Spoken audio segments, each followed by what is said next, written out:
you can pin this on me? Do you recognize what's on this table? 20 years ago, he beat a man to death right in front of a 12-year-old. Then he threw a jar of chemicals straight into the face of a mother trying to save her family. She was permanently blinded. The police were bought off. The files were swapped. He thought it was all over. A rusty needle? You think you can scare me with that piece of trash? No, I'm gonna use it to finish you off. You're just a man wearing a borrowed suit. You have no idea who you're standing against. Oh, I know exactly who I'm dealing with. I've been facing off against you since I was 12. And today, I brought the evidence. The boy back then, he never forgot. He learned, he bided his time, he waited 20 years, and now he stands here, not as a victim anymore, but as the one holding the sentence for someone who thought they were above the law. This is the story of a mother who paid the price with her own eyes, so that one day her son could bring the truth to light, to understand how an old, rusted piece of metal from a poor neighborhood could break the most powerful businessman in the city. We have to look back to the year 2006, inside a damp, chemical-smelling warehouse where this family's life was changed forever. In 2006, the industrial side of the city was a tough place to live. The streets always smelled like sulfur, factory smoke, and cheap laundry soap from the public laundromats. Most people lived paycheck to paycheck in crowded, old brick apartments. Eleanor Vance and her 12-year-old son, Julian, lived at the very end of those streets. Eleanor was a quiet, practical woman who never complained about her life. Her husband had died from an illness when Julian was just a little boy, leaving them with nothing but a small kitchen, 2 rooms, and a pile of bills. Eleanor worked 3 separate jobs every single day to keep bread on the table and buy Julian's school books. Her day started in the dark at 4 a.m. at the local textile factory.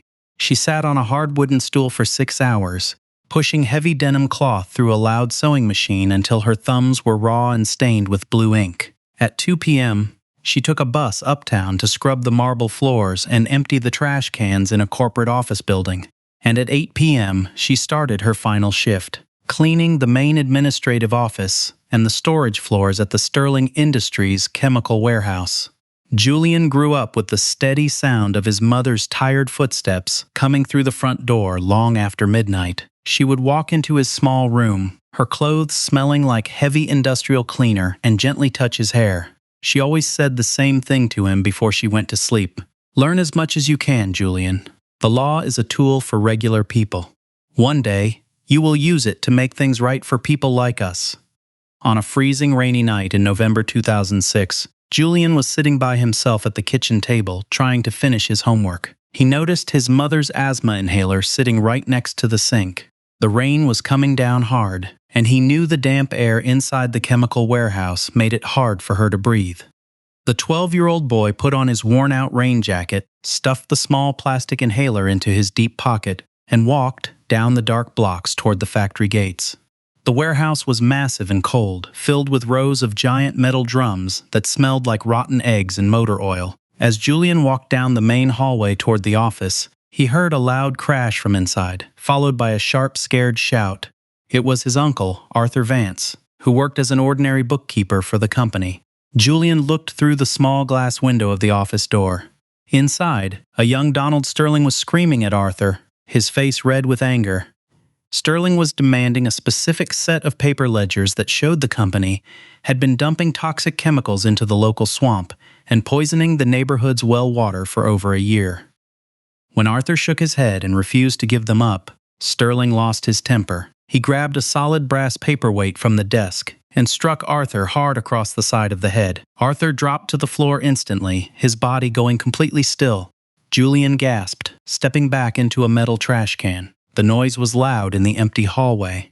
Before the boy could even turn around, Sterling's private security guard grabbed him by the collar of his jacket and threw him into the office right next to his uncle's body. Sterling was sweating, panicking, trying to figure out how to hide what he had just done in front of a 12-year-old kid. Right then, Eleanor ran into the room with her cleaning bucket. Seeing her brother on the floor and her son pinned down by a guard, she let out a loud, painful cry. She flew at Donald Sterling, scratching his face and tearing her nails deep into his left palm until blood ran down his arm. Sterling screamed in pain and shoved her back with all his force. Eleanor crashed hard into a high wooden shelf. The impact shook the wall, and a large gallon jug of concentrated industrial alkaline solvent tipped over from the top shelf, pouring directly onto her face. Julian screamed as the burning chemical destroyed his mother's eyes in a matter of seconds. Within 2 hours, the Sterling family used their deep pockets to fix the story. The local police chief took a large envelope of cash, filed a fake report, and claimed Arthur had simply slipped on a wet floor and died from a fall. They stated Eleanor had gone blind because she was clumsy and spilled industrial cleaning liquid on herself. There were no cameras in the hallway, no one else was awake, and the case was closed. A blind mother and her scared little boy were sent back to their small apartment, completely forgotten by the system. Part 3, The Passage of Time and the Silent Struggle. The next 15 years were a long, slow fight for survival. Eleanor came home from the county hospital with a thick white film over both eyes, permanently blind. The chemical company never paid a single dollar for her medical bills, and the local news never mentioned her name again. But Eleanor did not let the blindness stop her from helping her son. She sat at the kitchen table in total darkness and went back to work. She learned how to move around their small apartment by counting her steps from the wall to the table. She took on simple manual labor jobs that she could do entirely by touch. She spent 12 hours a day cracking open large sacks of walnuts with a small metal tool until her fingertips were split and bleeding from the hard shells. She spent her evenings folding thousands of flat cardboard shipping boxes for a local delivery company, her hands moving back and forth like a machine. And using her old skills from her days at the clothing factory, she took a job hand-stitching heavy leather boot soles for an army supply shop. She used an oversized, thick iron needle, pushing the coarse thread through the hard leather by feeling the tiny holes with her calloused fingers. Every dollar she earned from those 3 exhausting jobs went straight into an old coffee tin hidden under the floorboards. It was the money for Julian's law school. Julian watched his mother's body slowly break down year after year. Her back became bent from sitting over the table, and her fingers grew large and swollen from arthritis. Every time Julian told her he wanted to quit school to work at a garage and help pay the rent, Eleanor would find his hands in the dark, gripping them with surprising strength. "No, Julian," she would say, her voice quiet but firm. "They took everything from us because we couldn't fight them in their courts. You stay in school, you learn their rules, and you become the person who can bring the truth out into the light." Julian stopped going out. He had no friends, he never went to parties, and he never took a night off. He studied for hours under a small desk lamp while his mother stitched leather in the dark next to him. He finished high school at the top of his class, got a full scholarship to college, and used every single dollar from the old coffee tin to pay for his books and rent during law school. By 2024, Julian Vance had done exactly what his mother asked. He passed his exams and became a state prosecutor, dealing with corrupt business crimes. But when he started looking into the city's old archives, Julian found out how deep the rot actually went.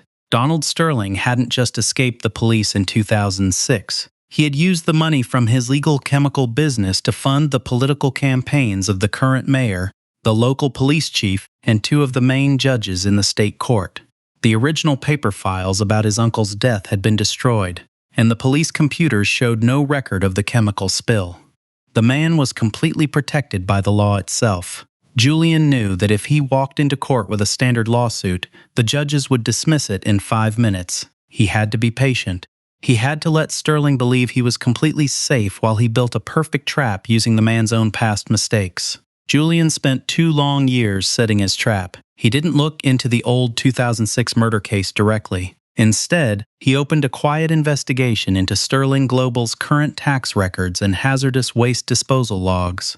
He acted like an ordinary, overeager young state lawyer trying to get a quick win for a promotion, never using his mother's name in public. He used his middle name, Julian Cross, on all the official paperwork so Sterling's legal team would never suspect who he really was. Sterling fell right into the trap. He thought Julian was just another young kid from a poor background who could be bought off or scared away with a few phone calls to his friends in high offices. The breakthrough came when Julian managed to get an indictment for corporate tax fraud, which required Donald Sterling to show up in person at the state courthouse instead of just sending his private lawyers. That was when Julian brought his mother into courtroom 4A and placed the rusted iron needle on the table. We returned to the quiet, cold room. The rain outside was still hitting the glass windows, creating a slow, steady noise. Julian stood at the podium, looking directly into the face of the billionaire. "This needle, Mr. Sterling," Julian said, his voice level and cold, "belongs to my mother. She used it for 20 years to pay for my education. But today it's going to show everyone what you did. When my office searched your old company records from 2006, your lawyers forgot to check an old backup computer in your small warehouse in the Northern Hills. We found the real financial ledgers that you tried to burn." Sterling sneered, but a small drop of sweat broke out near his hairline. He leaned forward, keeping his voice down. "You have nothing but some old computer files, kid. That doesn't prove anything about me. You're a nobody trying to make yourself look important." "Let's see," Julian said quietly. He nodded to the bailiffs near the door. 2 state technicians came into the room, wheeling in a large glass case with a chemical testing machine, along with a plain projection screen. 20 years ago, you told the police my mother spilled ordinary house cleaner on her own face," Julian said, turning down the lights so only the bright white screen lit up the courtroom. "But our state lab just ran a chemical test on the old cotton shirt my mother wore that night. A shirt she kept safe in a sealed plastic bag for 20 years. The liquid in that fabric isn't cleaning fluid, Mr. Sterling. It is Solvex 9, a highly toxic chemical that only your company made in 2006. A chemical that required an executive keycard to unlock from the main vault." Julian walked slowly over to the defense table, leaning down until he was looking right into Sterling's eyes. The blue light from the screen made the lines of fear on the billionaire's face look deep and sharp. "But that's not all," Julian said, his voice dropping into a dangerous whisper. "The plastic handle of that chemical jug was gripped tight during the struggle. The killer left a tiny trace of skin tissue stuck under the dried chemical seal on the handle. Our lab took that old sample and matched it directly with the DNA on the paper water cup you drank from during your meeting in my office last week." Julian stopped talking, letting the heavy quiet fill the courtroom for several seconds. The only sound was the fast, nervous rattling of Donald Sterling's breath. The billionaire turned his head to look at his main lawyer, but the lawyer was just staring down at his desk, his hands frozen on his legal pad. He knew there was no way out. "The match is perfect, Mr. Sterling," Julian said, his voice finally rising, hitting the walls of the courtroom with the weight of 20 years of waiting. "The man who blinded Eleanor Vance and killed Arthur Vance is sitting right here. Your money didn't save you. It just bought you time, and your time is officially up." The defense table went into complete confusion. Donald Sterling stood up so fast his heavy office chair tipped it over backward, crashing loudly against the wooden rail. His clean, rich appearance was completely gone. He was sweating through his expensive shirt, his face white, shouting at his own lawyers and then at the judge. He looked around the room and realized that his political friends, his paid-off police officers, and his millions of dollars could not protect him from the plain, solid facts sitting on the table. Within 3 weeks, the trial was completely over. The old lead detective from 2006, now retired and scared of going to jail himself, took the stand and confessed. He admitted he took a $500,000 bribe from Sterling's father to throw away the warehouse security tapes and write the fake accident report. Donald Sterling was found guilty of first-degree murder, assault causing permanent injury, and corporate fraud. The judge, knowing the local news was watching every move, sentenced Sterling a life in prison without any chance of parole. The state also took his entire company away to pay for the medical bills of the families hurt by his chemical dumping. On the final afternoon after the court case ended, Julian did not go out to celebrate with the other state lawyers. Instead, he walked slowly down the big stone steps of the county courthouse, holding his mother's arm. The storm had finally stopped, and the warm afternoon sun came through the clouds, shining right onto Eleanor's face. She stopped on the steps, tilting her head up toward the warmth, a quiet, peaceful smile on her lips for the first time 20 years. They drove out of the busy city, leaving the factory smoke behind, until they reached a small, quiet cemetery on a grassy hill. They walked down a narrow gravel path and stopped in front of a plain, clean stone that read, Arthur Vance, a good and honest man. Eleanor stepped forward, her hands no longer holding the old wooden rosary, but instead holding a small bunch of fresh flowers. Julian guided her elbow gently as she knelt down on the soft grass. Her rough, scarred fingers reached out, slowly touching the carved letters of her brother's name. "We did it, Arthur," Eleanor whispered, her voice shaking as a few quiet tears ran down her face. "Julian brought the truth out. We can finally rest." Julian knelt down right next to his mother, putting his arm around her bent shoulders. For 20 long years, he had carried the memory of a scared 12-year-old boy in his heart. He had watched his mother ruin her health, working 3 terrible jobs in the dark just to buy him the books he needed to fight back. Looking at her peaceful face under the open sky, Julian knew that the law wasn't just a set of dry rules. In the hands of a mother who never gave up, it was a simple, powerful tool that brought the truth right back into the light.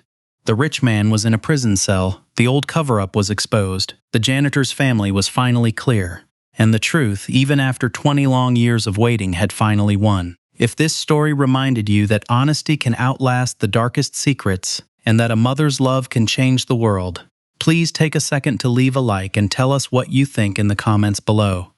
Your support helps us continue to share these real, down-to-earth stories of regular people who never give up. Consider subscribing to Karma Storytime and turning on the notification bell so you never miss our weekly audio journeys. Thank you for spending your evening with us tonight. Stay safe, look out for each other, and until next time, take care.